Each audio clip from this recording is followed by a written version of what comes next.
Hoje nós vamos falar sobre um aspecto diferente da pesca de arrasto que a gente ainda não comentou aqui no site Mar Sem Fim. O quanto ela contribui para o aquecimento global. É uma coisa bastante interessante e uma novidade que foi publicada recente. Se você preferir ler o post, basta ir na descrição que você vai encontrar o endereço. Certo? Então, vamos lá.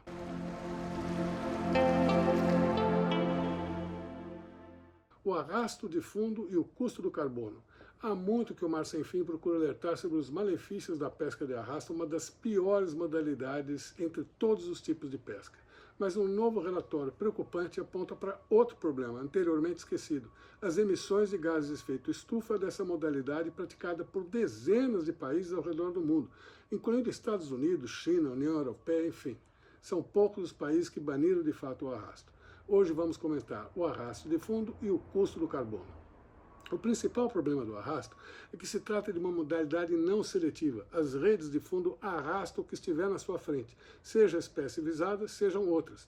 Estas outras espécies, também conhecidas como espécie acompanhante ou bycatch em inglês, em alguns casos pode chegar até 80% da espécie visada.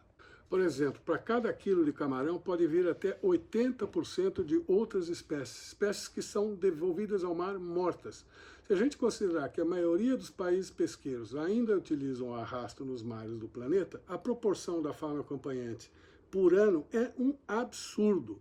Para a ONG Oceana, que estuda a questão, a morte da vida marinha não intencional chega até 40% da captura global, que é estimada em 90 milhões de toneladas. Portanto, por ano, algo em torno de 36 milhões de toneladas são mortas no processo. No convés, os pescadores separam o que interessa e jogam as outras espécies no mar mortas. E não são apenas espécies de peixes, mas de mamíferos marinhos como as toninhas no Brasil, ou aves marinhas como os albatrozes, além de crustáceos e tartarugas, e todos são jogados ao mar mortos. A fauna acompanhante é um dos grandes problemas do arrasto, mas não é o único. A destruição do habitat é outro dos malefícios da modalidade. Um estudo recente mostra que o arrasto está alterando dramaticamente o solo oceânico, levando à desertificação do fundo do mar.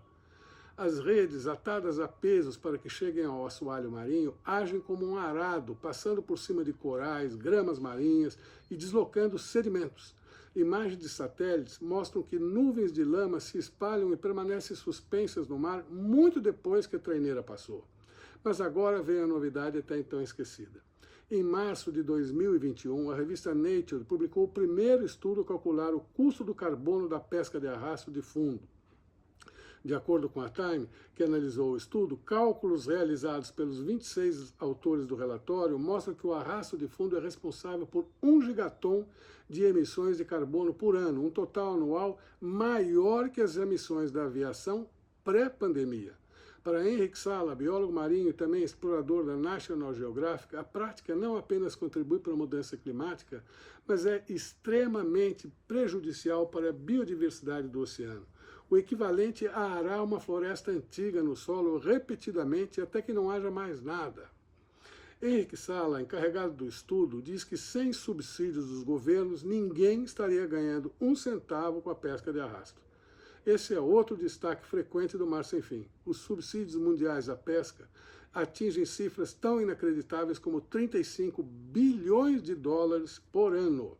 O estudo dividiu o oceano em unidades de 50 km², e ele mede quanto cada um dos chamados pixels contribui para a biodiversidade marinha, os estoques de peixes e a proteção do clima, com base em uma análise complexa de localização de temperatura da água, salinidade, distribuição de espécies, entre outros fatores.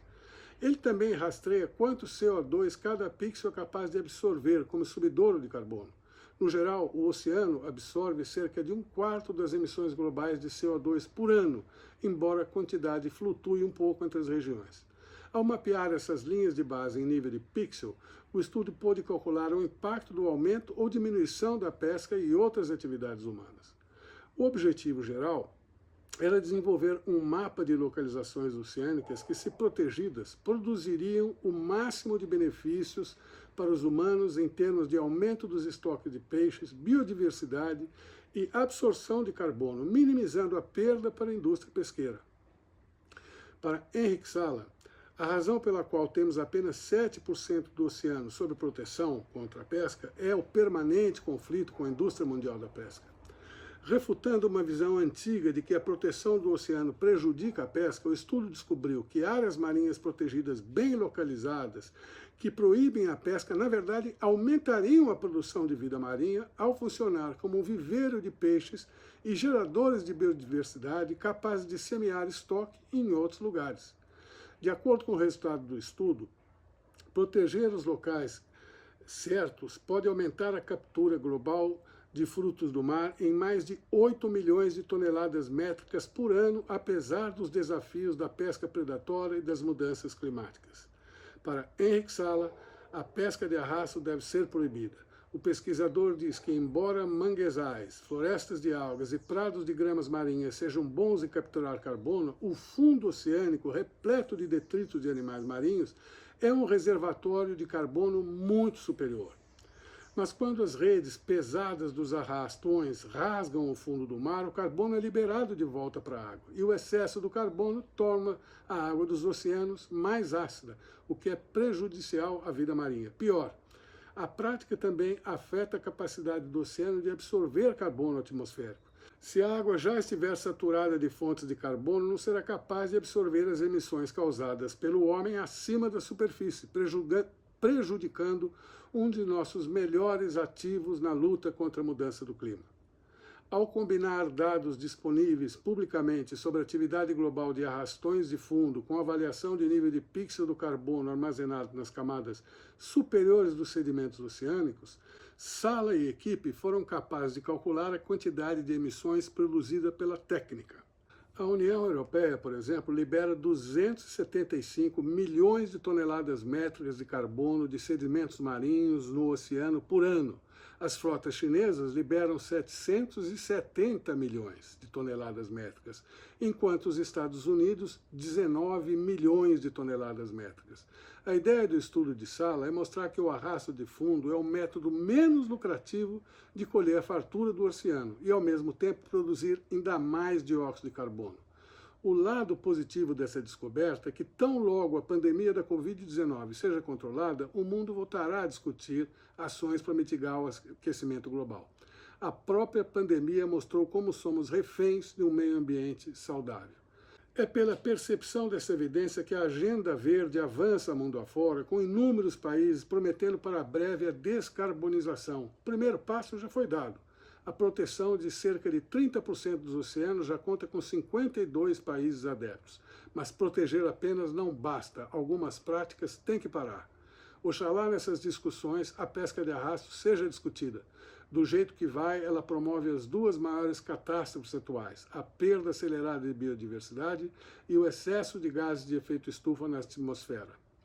Como assegura Henrik Sala, os oceanos absorvem carbono há milênios. A melhor maneira de reduzir as emissões globais é permitir que eles continuem fazendo o seu trabalho. A maioria das pessoas ainda vê o oceano como uma vítima das mudanças climáticas, diz ele. O que as pessoas não percebem é que a natureza é metade da solução para a crise climática. Vamos pensar no que diz o Henrik Sala? Até a próxima. Se você gostou, faça comentários ou mande suas perguntas. E até a próxima.